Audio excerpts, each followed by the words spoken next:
All right.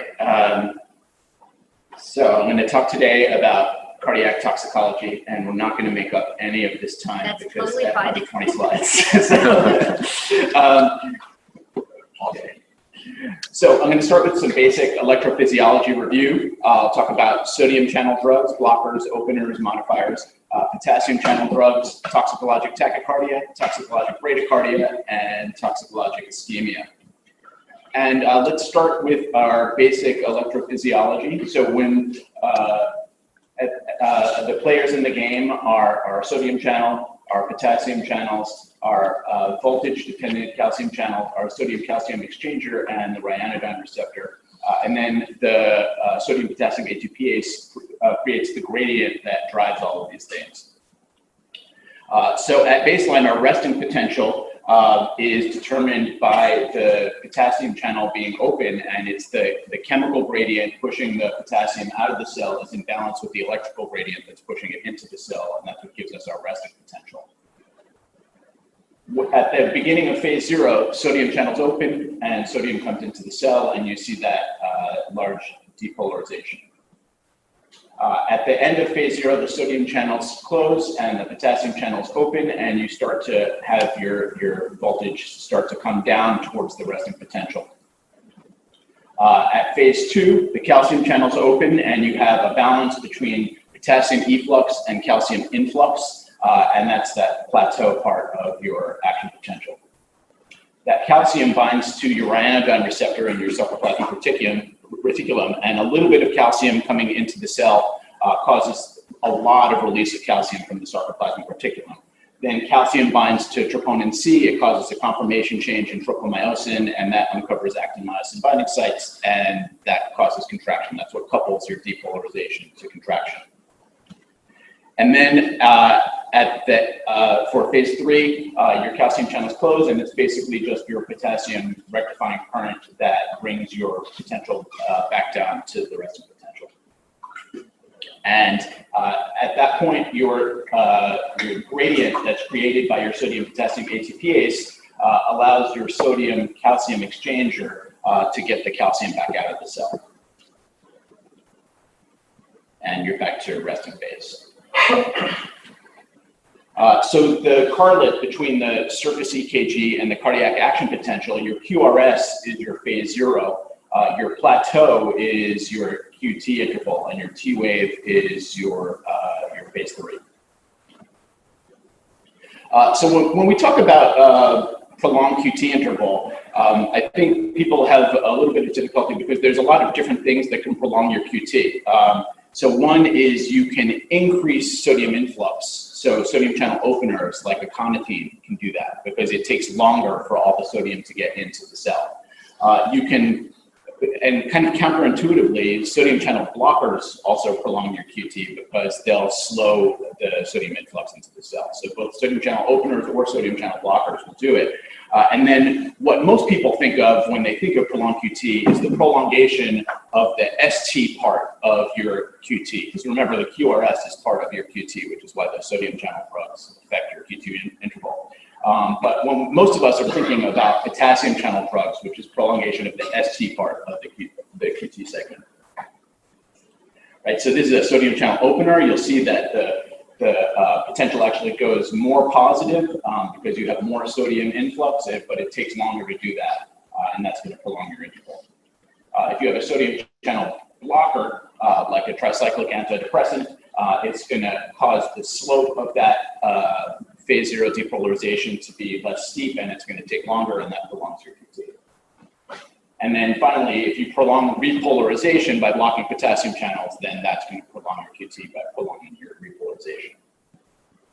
All right, so let's talk about some sodium channel drugs. And sodium channels, it's important to know the different states of the sodium channel. So the resting state, the pore is closed, and this inactivation particle is out of the way of the channel.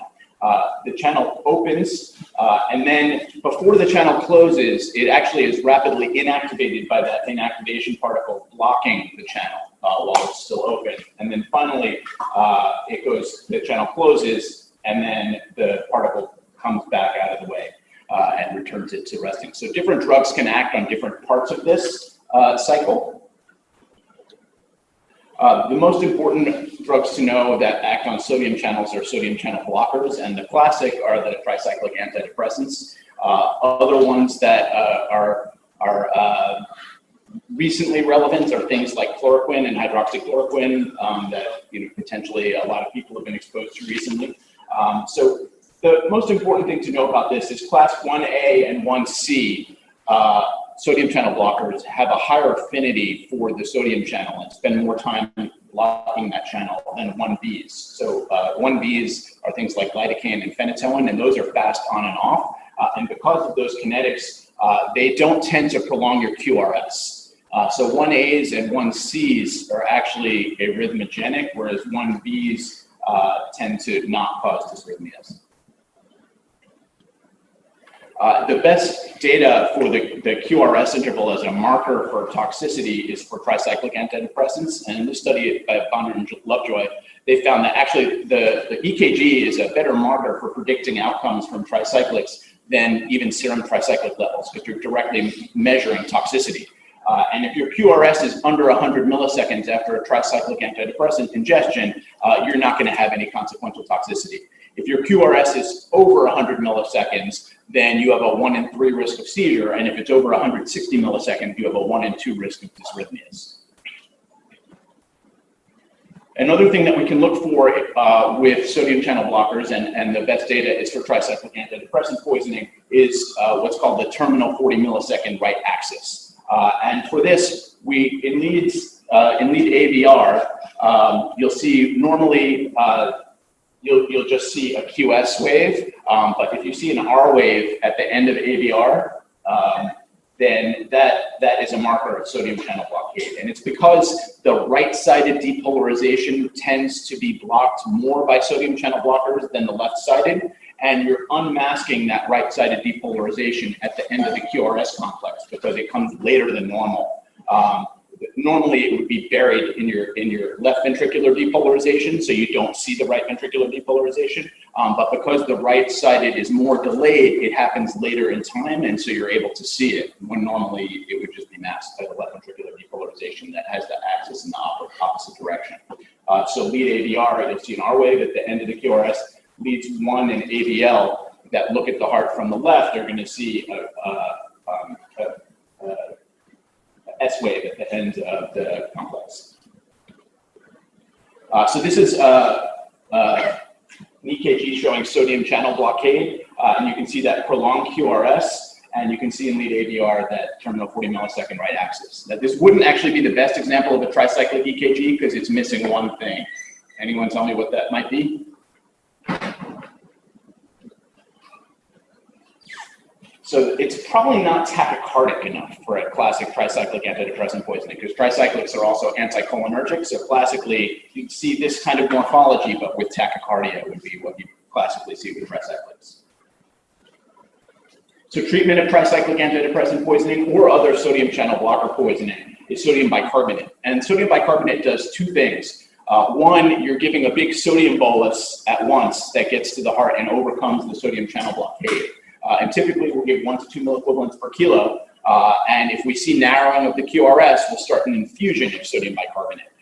Now, when you do an infusion of sodium bicarbonate, you're not giving hypertonic sodium bicarbonate anymore. So you're not getting that sodium channel effect. And what you're relying on is a pH effect. And the pH effect is different than alkalinizing for salicylates or something to try to enhance elimination. That's not what it's doing. The role of the bicarb fusion in tricyclic poisoning is that at higher pH, there's a lower affinity for those drugs for the sodium channel. So when you give a bolus, you're getting both the pH effect and the sodium load. When you start the drip, you're really only getting the pH effect. So ideally, in an ideal world, if we had unlimited manpower, you could have somebody sitting at the bedside, and every time you see the QRS getting wider, give a bolus of sodium bicarbonate. That would be the best situation, but it's not really practical. So the drip is what we're typically going to be relying on. If the patient's pH is getting too high, there's not a lot of data for it, but you could consider doing boluses of hypertonic saline. That's going to give you your sodium load that potentially overcome the sodium channel blockade. Kind of counterintuitively, lidocaine is a reasonable agent for treating dysrhythmias associated with sodium channel blockers. Right? It's kind of counterintuitive, right? You use a sodium channel blocker to treat a sodium channel blocker generated dysrhythmia, but the idea is that lidocaine is a 1B. And it has fast on-off kinetics on that sodium channel. And if you can have some of the channels occupied by the less toxic sodium channel blocker, displacing the more toxic one, then potentially it can overcome that dysrhythmia. Magnesium is another option. One thing you don't want to give, at least in the case of tricyclic antidepressant poisoning, is physostigmine, because that can precipitate asystole. So there's a lot of sodium channel blockers that don't have cardiac effects that actually tend to have more effects on neuronal sodium channels. So things like tetrodotoxin in pufferfish and blue ring octopus.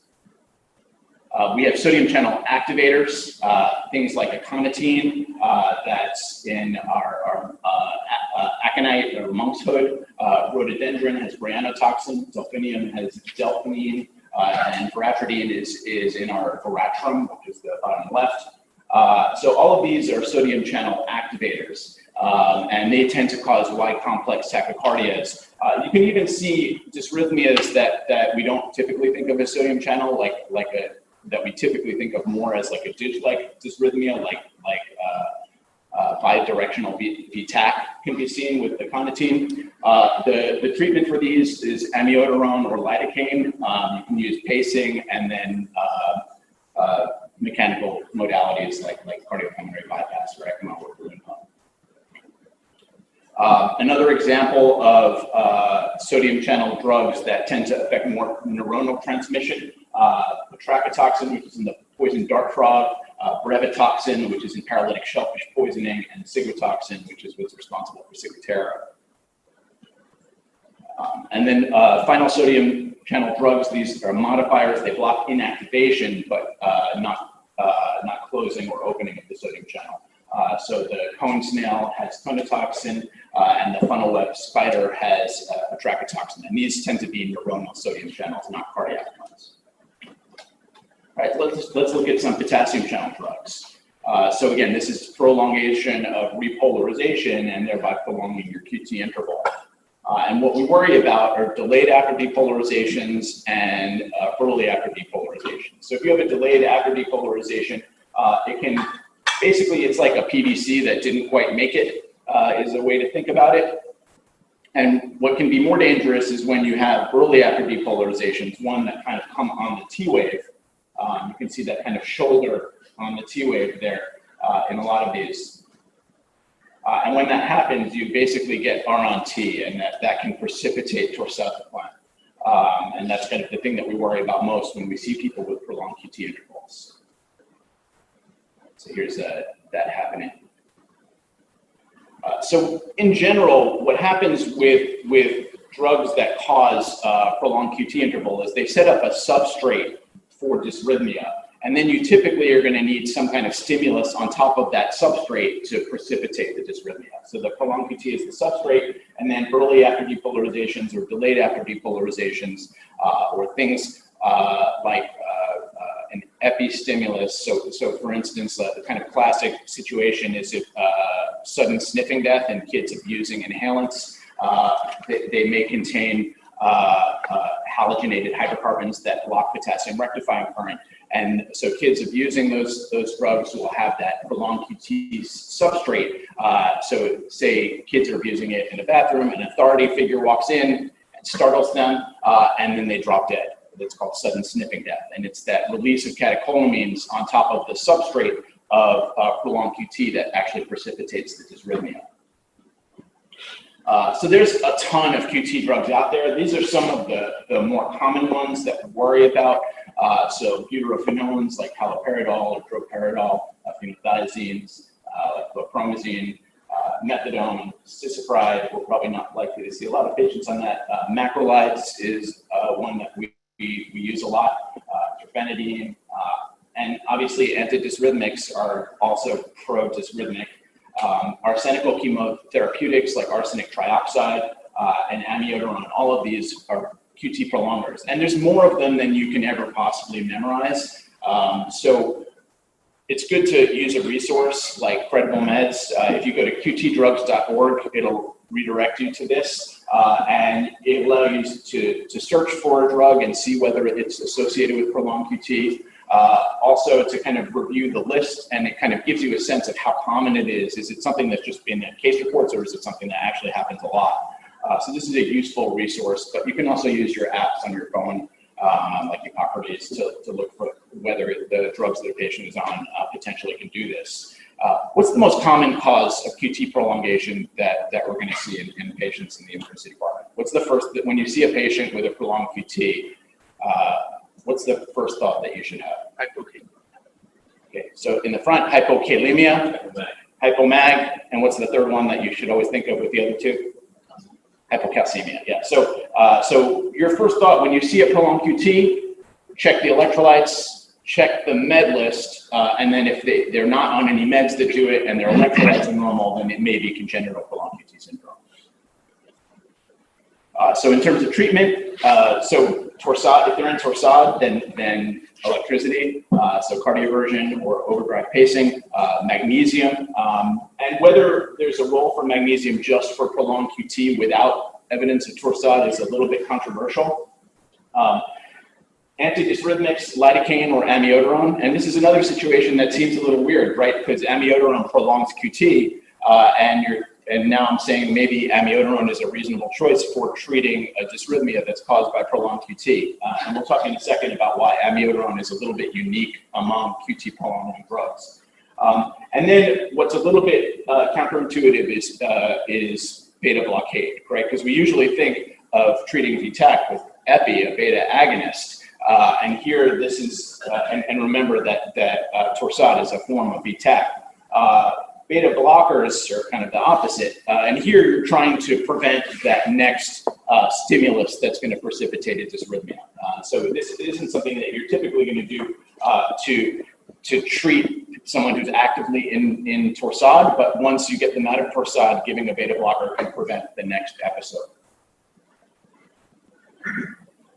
So when we give a beta blocker, you're basically preventing that beta stimulus, and that's going to prevent downstream effects. And specifically, it ultimately leads to less calcium influx to the cell. So amiodarone, as I said, is a bit unique in that, in addition to being a potassium channel blocker, it also is a sodium channel blocker, it's a calcium channel blocker, and it's a beta blocker. So it basically has all the different von Williams antidysrhythmic effects. So it's kind of unique among all of these. So it does prolong QT, but it prevents that stimulus that's going to precipitate the dysrhythmia in the setting of prolonged QT. And so it's the only one that's not arrhythmogenic despite prolonged QT. So it basically blocks everything. All right, let's talk about toxicologic tachycardia. And the differential diagnosis of toxicologic tachycardia includes our anticholinergic toxidrome, our adrenergic toxidrome, our withdrawal from sedative hypnotics. Remember, that can look like intoxication with a sympathomimetic. Cardioactive steroids. So we typically think of DIG, and I think this just was in the quiz, as causing Brady dysrhythmias, but it also can cause any type of tachydysrhythmia, and we'll talk about that in a moment, except for rapidly conducted atrial tachycardia. And then compensatory tachycardia. Obviously, anything that makes you sick can make you tachycardic in response to that. So I just a week or two ago gave a lecture on toxidromes to all the interns, and that's most of who's in this room, and everyone else has heard my toxidrome lecture, so I'm going to kind of keep this brief. But just remember that there are a lot of drugs that are anticholinergic out there. Antihistamines are definitely the ones that are most common.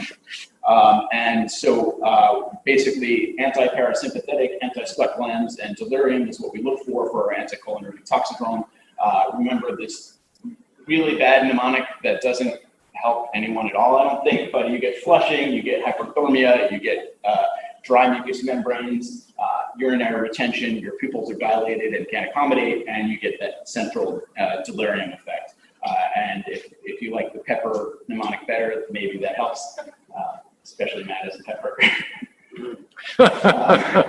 And so again, making this diagnosis, you have to recognize that pattern of signs and symptoms. And then always remember, when you see an anticholinergic patient, your first question to yourself should be, could this be a tricyclic? Because of all the anticholinergics, that's the one that's going to kill you. And it kills you because of the sodium channel effects, not because of the anticholinergic effects. So treatment, if it's not a tricyclic, because remember, tricyclics we treat with sodium bicarbonate, but A, B's, and C's, GI decontamination, restraint or sedation if they need it, and then we consider physostigmine. In terms of adrenergic toxicrome, cocaine, amphetamines, other stimulants, arylhexamines, methylxanthines. And so here it's different because it doesn't matter whether it's the sweat glands, which are using acetylcholine as their neurotransmitter, or the rest of the sympathetic system, which uses norepi, because it's coming from stimulation of the brain, and it causes everything downstream to be stimulated. So if your fight or flight response, just think of everything revved up: hypertension, tachycardia, agitation, hyperthermia, diaphoresis, and hydriasis. People who are going to die typically die of hyperthermia, tachydysrhythmias, bleeds, and sometimes ischemic complications. In terms of treating patients with adrenergic toxidrome, you're going to address the things that are going to kill them. So cool them down if they're hyperthermic. An ice bath is definitely the best way to do that. This is really something that's important to keep in mind this time of year, because hyperthermia in patients who are abusing sympathomimetics is particularly a problem in the summer, and cocaine is the kind of classic example of that. And cocaine deaths are definitely associated with ambient temperature, and hyperthermic deaths are really the main source of that. So rapid cooling of patients who are hyperthermic is going to be critical. You want to calm the patient down, and benzodiazepines are really the best way to do this for sympathomimetic intoxicated patients. So I know that we love to use things like haloperidol, but remember that haloperidol is an anticholinergic. It takes away the patient's ability to sweat, which is not ideal in somebody who potentially has issues with hyperthermia. And things like ketamine have also become popular for sedating agitated patients.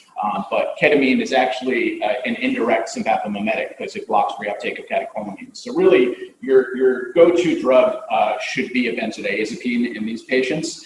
If you can get IV access, then diazepam is great. It works really quickly and has a pretty reasonable duration of effect. If you can't get IV access, then diazepam is less ideal because the absorption intramuscularly is somewhat unreliable. So midazolam is probably a better choice if you're going to sedate a patient with an intramuscular route. Always check for rhabdomyolysis in these patients because that's a common complication as well. Just in terms of distinguishing adrenergic from anticholinergic, both adrenergic and anticholinergic cause tachycardia, but adrenergic tachycardia tends to be a bit more because you're putting your foot on the gas instead of taking your foot off the brake. So if you see a heart rate of 100 or 120, that could be either one. If you see a heart rate of 180 or 200, that's much more likely to be adrenergic tachycardia. Blood pressure is going to be elevated from adrenergic toxicrome, but not really affected by the anticholinergic toxicrome. Temperature will be elevated for both. The mental status will be agitated for both, but the anticholinergic patients are truly delirious. They're picking at the air, they're hallucinating, they're not making sense when you talk to them. Whereas the adrenergic patients may be agitated, but they're usually oriented. Pupils, the pupils will be large for both, but they'll be reactive for adrenergic dilated pupils and non-reactive for anticholinergic dilated pupils. And then finally, the unique role of the sweat glands in being sympathetically innervated, but using acetylcholine with muscarinic receptors for their postganglionic neurotransmitter can help you distinguish between them. So you'll have wet skin with adrenergic and dry skin with anticholinergic. And urinary retention is a pretty specific sign for anticholinergic. All right, methylxanthines. One of our former faculty members, my boss. Still alive. So methylxanthines are drugs that are structurally similar to adenosine. We have caffeine, which is a trimethylxanthine. It has 3 methyl groups on it. Theobromine and theophylline are dimethylxanthines. They have 2 methyls in different positions. Which do you think is better for making you awake? Caffeine, why? I mean, we all know caffeine is the best of the three, but it's because the extra methyl group makes it more lipophilic, so it gets into your brain better. So that's why coffee is better than tea in terms of making you awake, because that extra methyl group helps that get into your brain. It also, in overdose, makes you more likely to seize, so that's a potential problem with it. So yeah, caffeine is in coffee, theophylline is in tea, theobromine is the methylxanthine that's most common in chocolate. So the way that these drugs work is that they release endogenous catecholamines. They do that by blocking adenosine negative feedback on the presynaptic neuron. They're also phosphodiesterase inhibitors, and that's mostly in overdose, and not so much in therapeutic doses. So when you release neurotransmitter from a presynaptic neuron, and let's say in this case it contains epi, and in that same vesicle that contains the neurotransmitter, there's also adenosine, and when you release the neurotransmitter, you're also releasing adenosine that feeds back on the presynaptic neuron to prevent further release of neurotransmitter. When you take an adenosine antagonist, like one of these drugs, they block that presynaptic negative feedback and increase your release of neurotransmitter. So kind of classic adverse effects from these drugs, nausea and vomiting. And nausea and vomiting is so reliable that if somebody's not vomiting after an acute theophylline or caffeine overdose, they probably didn't take enough to do a lot of harm. It's a really, really reliable sign of significant overdose. You can also see hematemesis, diarrhea, and abdominal pain. Cardiovascular, the classic findings on your vital signs will be tachycardia and then a wide pulse pressure. So the beta agonism effect is going to increase your systolic blood pressure through inotropy and lower your diastolic blood pressure because of peripheral vasodilation. And then patients are going to get hypovolemic, and severely poisoned patients may actually become hypotensive. You can see ischemia, it's basically demand ischemia. And then in the brain, adenosine is also important in the brain, and it has a kind of similar effect in the brain as it does in the heart. You can think of adenosine as kind of like Control-Alt-Delete, kind of puts everything on hold. And so when you block adenosine in the brain, it can actually lead to seizures. You can see a number of metabolic derangements when somebody is poisoned by one of these drugs. So you can get hypokalemia, hypomagnesemia, hyperglycemia, acidosis, respiratory alkalosis, rhabdo, and renal insufficiency. When you're taking care of one of these patients, and I think it's important to think about because we don't see this very often anymore because there's very few patients that are on theophylline. But when you do see one, it's important to know. I think these days we're probably more likely to get a caffeine intoxicated patient because there's so many caffeine supplements out there. The management is going to be similar, although the turnaround time for a caffeine concentration may be a bit longer than a theophylline concentration. But we can measure caffeine concentrations because caffeine is used therapeutically in the NICU. So we're going to want to get levels every 1 to 2 hours to guide treatment, especially with theophylline because there's a lot of sustained release preparations. And in terms of therapeutic concentrations of theophylline, therapeutic is 10 to 20. When you see levels over 40, you should have signs and symptoms of toxicity. And when you have levels over 90, it becomes critical and life-threatening. And these are patients that we're going to consider invasive therapies like dialysis. So in terms of supportive measures, antiemetics are going to be important for just controlling that vomiting, which is in sick patients with theophylline is generally going to be a big problem. You're going to want to fix the metabolic derangements. And the seizures can be very difficult to control because if you look at an EEG of a patient who's seizing, typically there's going to be like a burst of activity and a pause, and then a burst of activity and a pause. And those pauses are adenosine in the brain, kind of mitigating the effects of the seizure metabolically on the neurons. When you look at an EEG of somebody in status epilepticus from methylxanthine, it's going to just be activity without the pauses. And that's because you have the adenosine antagonist effect. So it's actually more serious metabolic in terms of metabolic consequences for the brain when you're in status epilepticus from a methylxanthine compared to status epilepticus from somebody who just has epilepsy. So they can be difficult to control. Benzodiazepines and barbiturates are reasonable. Going to propofol is another thing that's reasonable. Things that don't tend to work for any toxic seizures, but especially for this, are kind of classical anticonvulsants. Things like phenytoin, they just don't work. And because those classical anticonvulsants are designed to prevent spread of depolarization from an epileptogenic focus somewhere in the brain. But when somebody is seizing from a toxin, the whole brain is trying to seize. So just preventing spread isn't really going to do it. You need something that's going to directly act on GABA to kind of lower the memory potential and prevent it from depolarizing. You can see in terms of cardiac toxicities, any type of tachydysrhythmia. SVT is particularly common. You can see ventricular tachydysrhythmias and hypotension. If you do see a patient with SVT from one of these things, adenosine probably isn't going to work because it's an adenosine antagonist. So you have to use other strategies like beta blockers or diltiazem. So when you get hypotension from theophylline, it's typically related to vasodilation, although there's also elements of volume depletion typically in these patients. And so you want to use something that's an alpha agonist, so phenylephrine or norepi are kind of your aggressors of choice.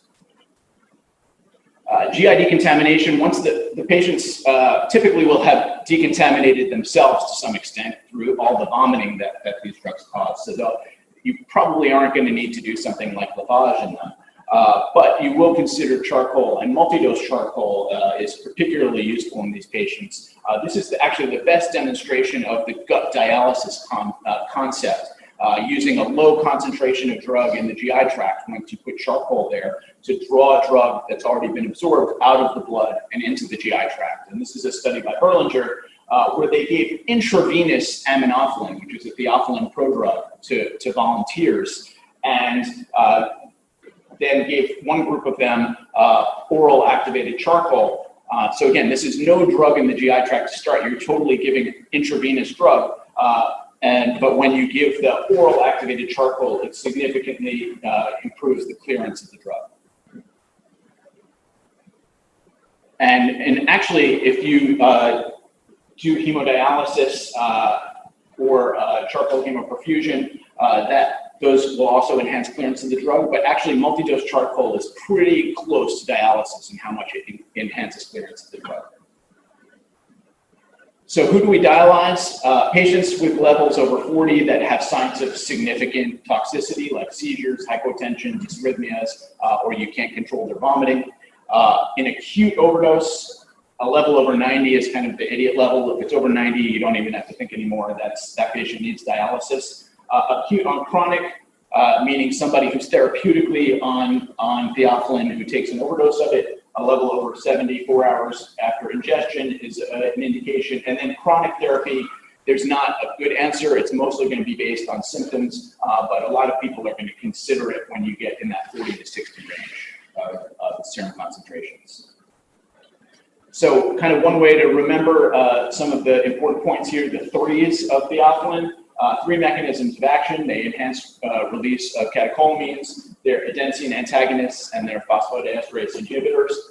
There's three signs of severe toxicity: seizures, dysrhythmias, and hypotension. And three treatments: activated charcoal, multi-dose activated charcoal in particular, hemodialysis, and charcoal hemoperfusion is kind of a vanishing therapy, but if you did have it available, it's something to consider. Okay, next we'll talk about toxicologic bradycardia. And there's 5 things in the differential here: beta blockers, calcium channel blockers, and not all calcium channel blockers, but specifically diltiazem and verapamil, right? To remember that the dihydropyridines don't really affect the heart rate, and you'll often see compensatory tachycardia, if anything. Cardioactive steroids like digoxin, imidazolines like clonidine, and cholinergics are also going to cause bradycardia. And I guess I should mention, they don't directly cause bradycardia, but all types of sedatives, if you take away your adrenergic tone by sedating someone, some patients may get bradycardic.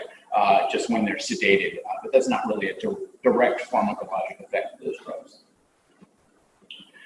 So let's look at beta blockers. The clinical manifestations of beta blockers: bradycardia, hypotension, hypoglycemia, and this is something that we worry about in our diabetic patients, both because beta blockers can cause hypoglycemia, but also because they can take away some of the warning signs of hypoglycemia that let diabetics know that they're getting hypoglycemic.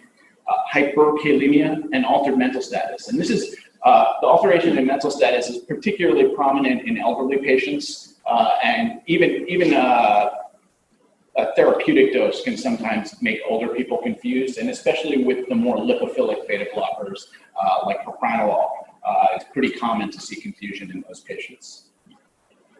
In terms of the hypoglycemia, basically, ultimately, the downstream effect of blocking beta receptors is that you're decreasing glycogenolysis, and that's going to potentially block your ability to mobilize glucose when you're getting hypoglycemic.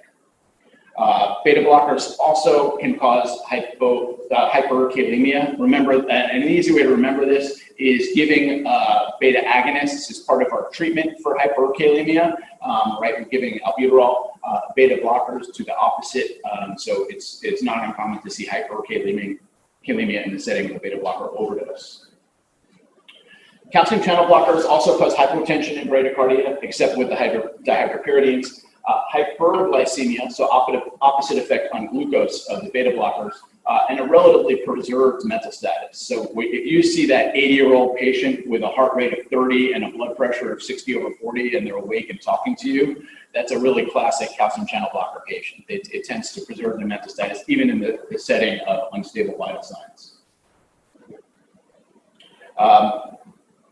The hypoglycemia that's caused by calcium channel blockers is due to the effect on the calcium channels in the beta islet cell. So the final trigger for release of insulin from the beta islet cell is calcium influx into that cell. And these actually are L-type calcium channels. And so when you take a calcium channel blocker overdose, it blocks those, you're not able to release insulin, and even non-diabetic patients can get hyperglycemic. So you don't typically see this in a therapeutic dose of calcium channel blockers, but in overdose of calcium channel blockers, it's a really classic sign. So cardioactive steroids like digoxin and all the botanical products that contain DIG-like substances, we're going to see dysrhythmias, headache, nausea, vomiting, visual changes, and worsening renal function is kind of a common precipitant of chronic overdoses.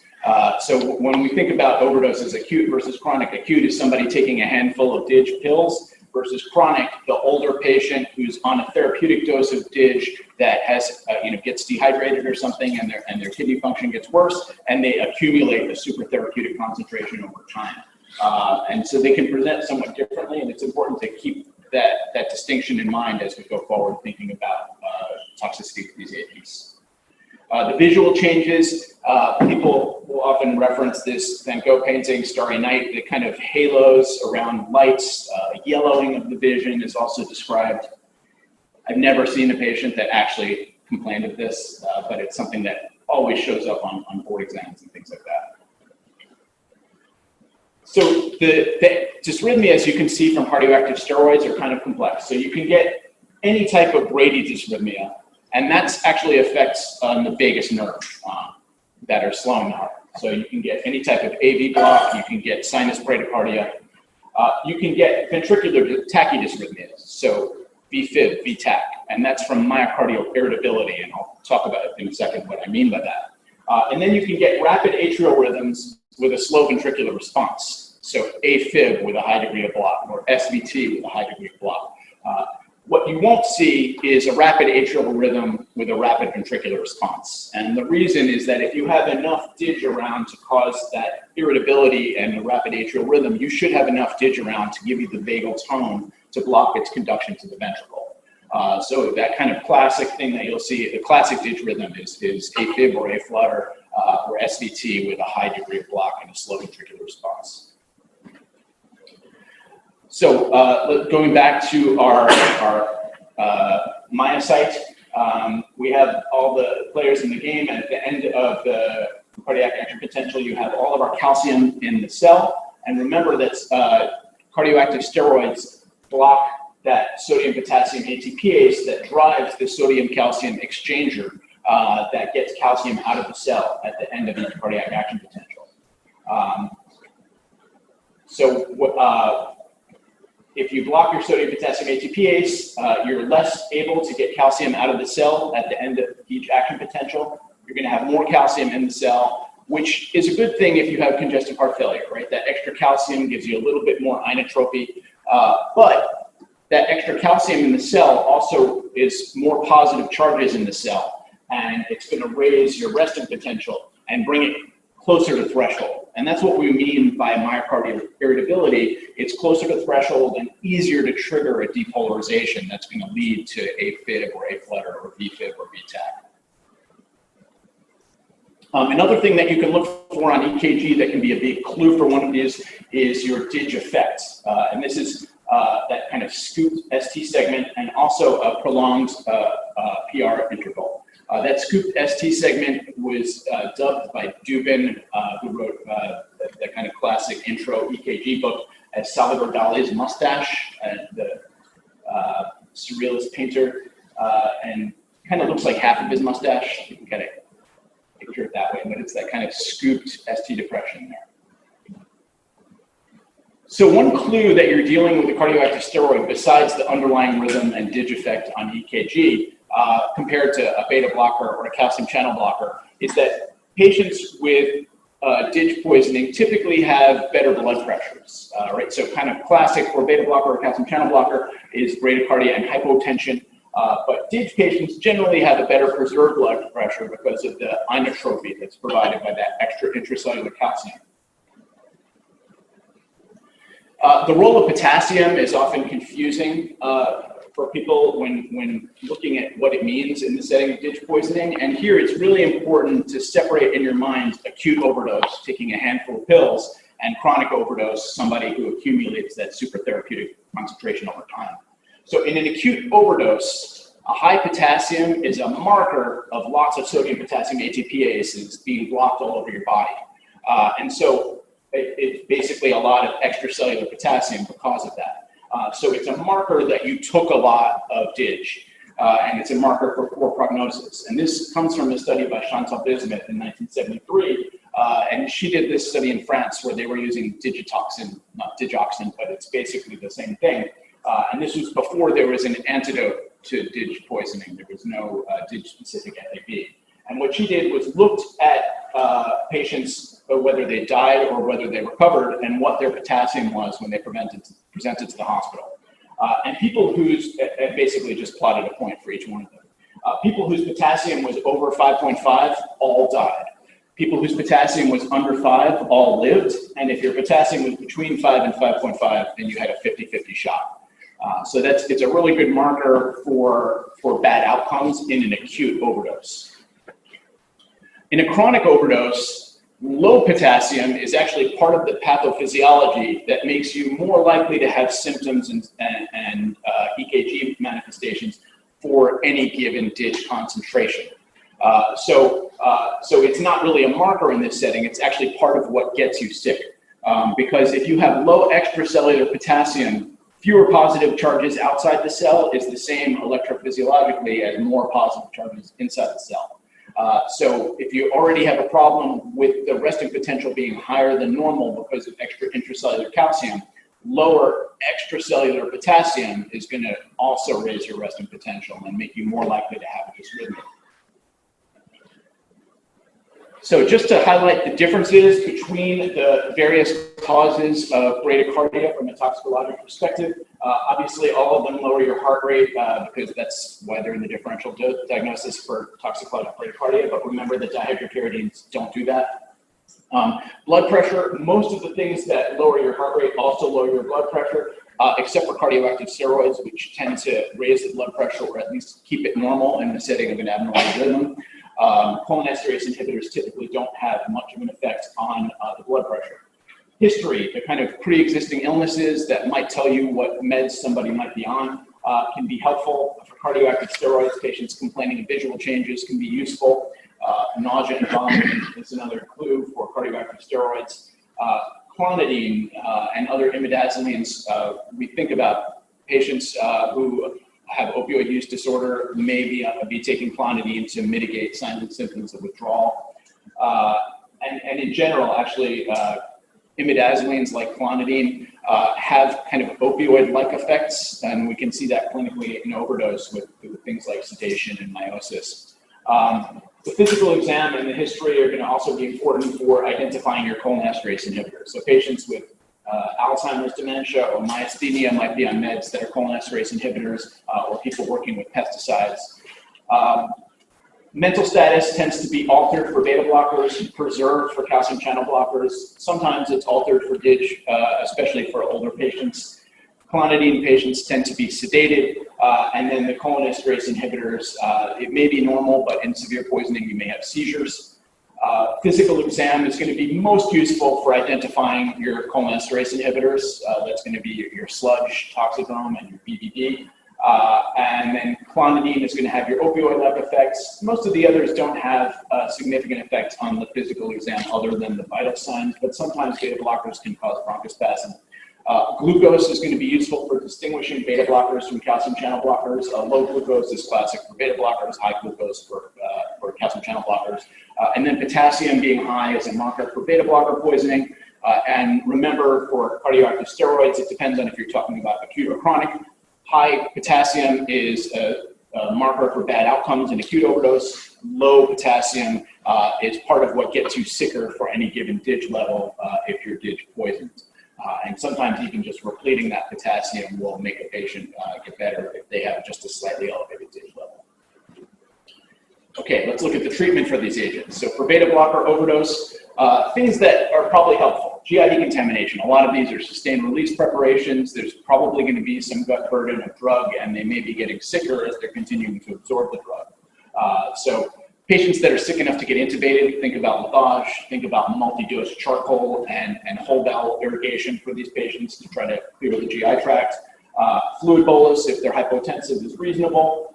Glucagon, and we'll talk about how that works in a second, is usually the next thing I reach for in patients who are bradycardic from and hypotensive from a beta blocker. High-dose insulin, amrinone and melanone, intra-aortic balloon pump, and other types of invasive mechanical things like ECMO you can consider, and then pressors. Things that probably won't help. Atropine, right? This isn't a problem with vagal tone. Atropine is not going to pick up the heart rate in a patient who's beta blocker poisoned. Transvenous or transcutaneous pacing doesn't tend to be effective. And one of my mentors, Bob Hoffman, likes to say, you can't pace a meatloaf, right? It's not a break in the conduction system somewhere from myocardial ischemia that if you can just get around that break in the conduction system, you'll be able to pace the heart. Every cell in the myocardium is poisoned. So pacing tends to not work for these patients. So fluid bolus makes sense if they're hypotensive. It potentially can at least temporarily raise that blood pressure. It doesn't really address the bradycardia. Glucagon, we're going to give higher doses than we might be otherwise using it, like when we think about giving it for like a meat impaction or something. Here we'll give 2 to 5 milligrams IV, and you can repeat it in 10 minutes. If it works, then give whatever worked per hour as an infusion. That's typically how the kinetics are going to work out. So if it took 2 doses of 5 milligrams, then 10 milligrams per hour. You should know that I've done this a number of times at downstate. I haven't had to do it at county yet, but it always is an issue that they don't have that much glucagon in-house, and so it's good to warn the pharmacy that they're going to need to start working on getting more glucagon because they're going to run out. If you're on 10 milligrams an hour, probably within 6 to 12 hours, the hospital is going to run out of glucagon, and they're going to need to get more. High-dose insulin therapy will typically start with 1 to 2 units per kilo per hour. That's massive, right? It's like 10 times to 20 times DKA dosing. And we have to worry about hypoglycemia in these patients, so we'll typically need to supplement with a D10 or sometimes even D25 drip, which you'll need a central line for if you're going to get above D10 as an infusion. When you have saturated insulin receptors, it typically will take 1 gram per kilo per hour of dextrose to maintain euglycemia. This one takes a bit of time to start working, so it's good to think about it early if you have a really sick patient who's poisoned by a beta blocker. The mechanism of why this works is unclear. There's good animal models and large human case series. It's not like randomized controlled trials showing that this works. The idea is that the sick heart switches from ketones and fatty acids to glucose as an energy source, and the insulin helps the heart use that energy source, but it's not fully understood why it works. So when we look at calcium channel blocker toxicity, it's almost the same list, with one exception. Calcium is on the list. Makes sense, right? If you have a calcium channel blocker, give extra calcium to try to overcome that blockade. Remember that calcium chloride has 3 times as much elemental calcium per amp as calcium gluconate, but you probably shouldn't push calcium chloride through a peripheral line. So if you only have a peripheral line, it's better to use the calcium gluconate, and you can just use 3 times as much. In general, calcium is more effective at raising the blood pressure than improving the heart rate. And if a bolus of calcium works, you can start an infusion. A newer antidote that's being recognized for the setting of calcium channel blocker toxicity is Methylene Blue. And this was actually something that was first studied in sepsis, but more recently in the setting of calcium channel blocker toxicity.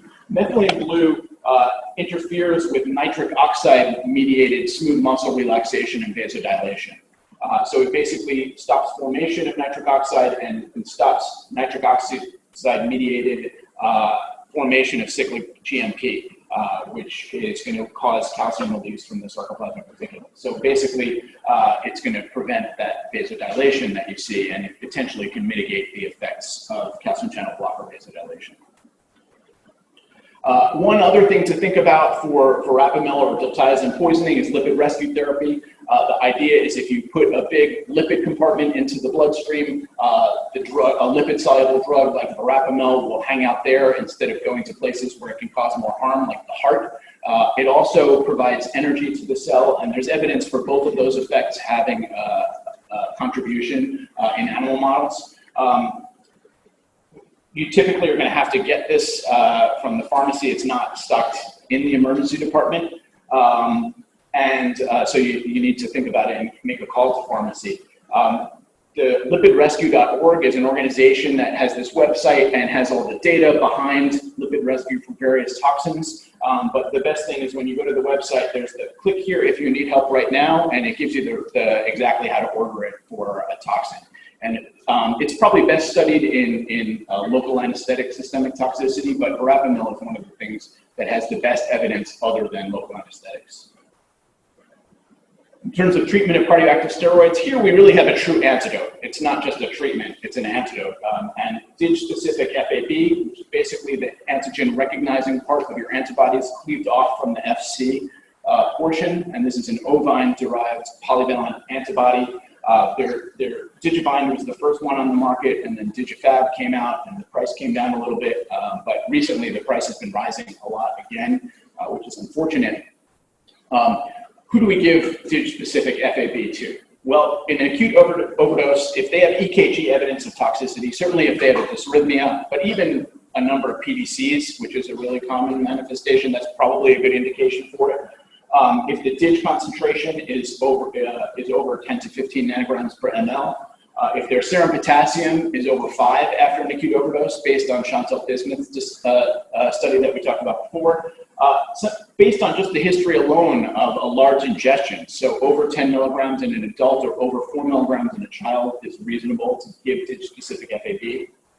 Or if they just have an EKG that looks like Dig toxicity, even if you don't have the history. And this can be, the EKG can be the linchpin of the whole diagnosis. So if you see an EKG toxic, a Dig toxic EKG, even if you don't have the history of an ingestion, it's reasonable to give Dig antibody. In chronic overdose, it's a lot more controversial. There's no real absolute indication based on the serum concentration, but basically, like for most chronic overdoses that we're considering a therapy, it's based on signs or symptoms of toxicity. So EKG evidence or significant symptoms that are making the patient uncomfortable is also a reasonable indication for antidote. Or if they have renal failure and aren't going to be able to clear their Dig. Empiric dosing, if they're having a dysrhythmia, 10 vials if it's acute, 5 vials if it's chronic, or 2 vials in a child if it's chronic. If you know the level, then the weight times the level divided by 100 and then round up is going to give you the number of vials you need to give. You can also use DIG-specific FAB for non-digoxin cardioactive steroids. So if somebody eats a bunch of oleander seeds or something, or foxglove, or any of the botanical sources of cardioactive steroids, then the antidote can work, but you might need to use a higher dose. You can also check a DIG level in those patients because that's an antibody-mediated test, and you can't use it quantitatively, but you can use it qualitatively to confirm that the person took a DIG-like substance. In terms of supportive therapy, GI decontamination, atropine will actually work for Brady dysrhythmias from DIG because they tend to be vaguely mediated. If they're hypokalemic, you're probably going to want to fix that if it's a chronic overdose. If you're having a dysrhythmia and you're working somewhere where you don't have DIG-specific FAB available, that shouldn't really happen in a modern hospital, but if you're doing Medicine Sans Frontières or something like that, then lidocaine or phenytoin 1B antidysrhythmics are the classic choices for DIG-associated tachydysrhythmias. Things that might be harmful: calcium in a dog model can precipitate something called stone heart or tetanic contraction to the myocardium. So probably not a good idea.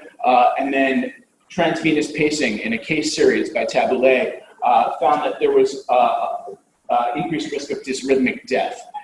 And when you think about floating a pacer, the wire is going to irritate that already irritable myocardium and precipitate dysrhythmia. Briefly discuss toxicologic vasoconstriction. The differential diagnosis are adrenergics, and specifically cocaine is the biggest offender. Alpha agonists, ergot alkaloids, and triptans. This is one of our former faculty, Seth Minowick, who injected himself with an EpiPen and had an ischemic finger. Not on purpose. Not on purpose, no, that is correct. You let me write it up. Cocaine ischemia is the one we're going to encounter the most common. Treatment of choice is benzodiazepines because it's going to prevent that sympathetic outflow. You can give aspirin and nitroglycerin because it's going to dilate the coronaries. And aspirin is reasonable because cocaine is atherogenic, and some of these patients will actually have atherosclerosis. Phentolamine is reasonable. It can actually, there's case reports of it reversing ST elevation MIs. One thing you don't want to do is beta blockers, because then you're going to have unopposed alpha, and it's going to potentially worsen coronary vasoconstriction. Patients who have STEMI should go to CAP, even though it may be vasoconstriction.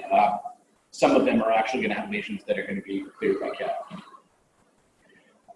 In patients who are low risk otherwise, doing 2 troponins and discharge is an approach that's been validated in a study by Judd Hollander, who found that patients didn't have bad outcomes if you counseled them about cocaine cessation, got 2 negative troponins, and didn't have signs of acute ischemia on EKG. So patients who are otherwise low risk that you would have considered discharging anyway, you don't need to keep them in the hospital just because cocaine was what precipitated it. In terms of alpha agonists, usually this is going to be iatrogenic unless an EpiPen is involved. Local epitoxicity, you can use warm soaks, you can use nitro paste on the area, or you can actually inject phentolamine in the same site that they got injected with the EpiPen, and that can cause vasodilation and reverse the epi effect. Historically, ergots have been responsible for ischemic effects from vasoconstriction. This is a picture of an epidemic that was called St. Anthony's Fire, where people would grow rye, and in seasons where there was a lot of moisture, there was a lot of ergot fungus growing on the rye, and people eating bread made out of that contaminated rye would tend to get ischemic limbs, so you can see the hands and the feet hanging up there, and it would look like burns, and people called it St. Anthony's Fire. And what people would do is go on a pilgrimage to St. Anthony, and on the pilgrimage, they go away from the source of the contaminated rye that they had been eating, and so they would start to get better. But it was really because they were no longer being poisoned by ergots. And if you have a patient who is having ischemia from a vasoconstrictor like an ergot, basically vasodilators are going to be your approach to treatment. Okay, that was a lot, 120 slides in 60 minutes. Any questions? I thought it was interesting where you talked about the TCAs causing like the delay in the sodium on the right ventricle. Do they know why? Like why is there a right like bundle delay? Okay, so for the people on Zoom who might not have heard that, the question was, why do we see more delayed depolarization on the right side of the heart compared to the left with sodium channel blockers like TCAs? And so there's not a good evidence-based answer for that, but there is a good hypothesis for why that is. So the left bundle is like the bundle of His. It's a true bundle. If you remember from anatomy, the right-sided conduction system are a lot of thin, wispy fibers. So from a surface area to volume perspective, there's a lot more of it exposed to the drug that's circulating in the blood. And so that may be what's causing it. I don't know if that's necessarily true, but it would explain it. But we know empirically that it is true, though, that the right-sided conduction system is affected more by sodium channels than the left-sided. And there's a lot of papers that show that. Yeah. When you were talking about stone heart and calcium-mediated like tetany in people with digoxin poisoning, so if someone comes in with like hyperkalemia to like 7 or something, like a really severely acute digoxin poison patient, should we not give calcium to? You're not supposed to block? Yeah. So the question for the Zoom people is, if you have hyperkalemia in a dig poison patient, should you not give calcium even if the potassium is really high? And the treatment for hyperkalemia in the dig poison patient is dig-specific FAB. If you really want to give calcium, you should give it after you've given your dig-specific FAB, but giving the dig-specific FAB will treat it. That said, the calcium and stone heart is something that's been shown in an animal model. It's never been reported in a single human patient ever. And there's been lots of patients who got calcium who were dig poisoned and got the calcium before it was recognized that they were dig poisoned, because somebody found out that they were hyperkalemic before they figured out that it was dig poisoning. And so far, there's never been a case reported of it happening in a person. But if you know that it's dig poisoning, you probably should avoid the calcium because of that potential risk. And you should treat the dig poisoning first, and then you can think about giving the calcium. And you want to be the one to write that up that says happens. Yeah. Yeah, you don't want to have that case report. It's like the NG tube in the brain for the facial fracture. I think this will be the last question. Robbie asked if you see RSR prime and only overdose, or if you're taking therapeutic doses too. In what setting? I think TCA. Okay. So I don't think you're going to see a prolonged QRS or that right. RSR prime. Oh, he's asking, yeah. If you're going to see that terminal 40 millisecond right axis in patients taking therapeutic TCAs. So you can see the terminal 40 millisecond right axis. You typically won't have a prolonged QRS in those patients. But you can see that it's kind of like dig effect, where even at therapeutic dose, you can see it. You can see the terminal 40 millisecond right axis in somebody on therapeutic TCAs. Now, if they're coming in on therapeutic TCAs and they're anticholinergic and tachycardic, and you see that terminal 40 millisecond right axis, that's somebody that you should be worried about. But again, the QRS prolongation is going to tell you really whether they took enough to harm themselves. Use it really in the negative. When you don't see the R in KVR, then you know they don't have any. Yeah. But the positive doesn't tell you that much, but the negative is helpful. Yeah, that's an excellent point. So the negative predictive value of the terminal 40 millisecond right axis is about 99%. And so if you don't see a terminal 40 millisecond right axis, you can pretty much take TCAs off your list as the source. But it shows up, even at therapeutic levels, it shows up. So if you don't have it, you're pretty sure, 99%, that they don't have. Let's say they took a very acute ingestion, it's not in the system yet, then you're pretty sure they didn't have any on board. Yeah, but TCAs tend to affect you very quickly. The people who are going to die from tricyclic poisoning die within 6 hours of ingestion, and they're really sick within an hour or two. Yeah, it's not hard to figure out. Yeah. All right, thank you. Thanks.